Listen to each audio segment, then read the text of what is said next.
Сырттай қарағанда жуас, әрі нәзік болып көрінетін Әлия шынтуайтында ер мінезді, қайсар қыз болатын. Жәбірлеуге еш көнбейтін, әркез шындық үшін күресетін. Сондықтан Әлия радиодан фашистік Германия кеңес одағына шабуыл жасады деген хабарды естіген бетте өз еркімен майданға аттануға шешім қабылдады.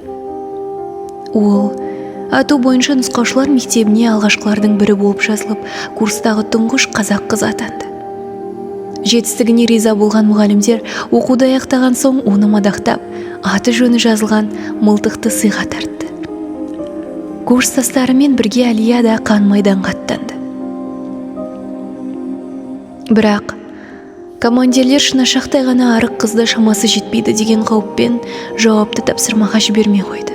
Мүлде қорқуды білмейтін Әлия қиян кескі ұрысқа ұмтылды. Жаралыларға көмектесті. Ең кереметі, атқан оғын мүлт жібермеді. Сондай-ақ ол жау мергенінің көзіне түспей жасырынуда алдына жан салмайтын.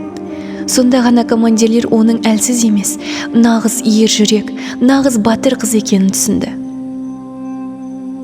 Бір сұрапыл шайқаста командир жарақат алып, біздің әскер абдырап қалды. Осы кезде Әлия орнынан атып тұрып, «Алға!» деп ұрандатып, сарбаздарды жауға қарай бастай жөнелді. Сол күні қайсар қыз батальонмен бірге 3 рет шабуылға шықты. Минаның жарықшағы қолына тиіп, жанына батқанына қарамастан, Әлия терең орға секіріп түсіп, еңгезердей немістермен ашық айқасқа көшті. Ол дұшпанын жайратып салды, бірақ өзіне оқ тиіп, жан тапсырды.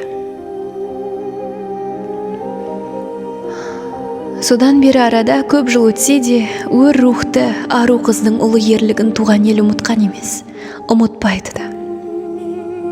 Сұрапыл соғыстың ең жас қазақ қызы атанып, ерлікпен қаза тапқан Әлияға кеңес одағының батыры деген атақ берілді.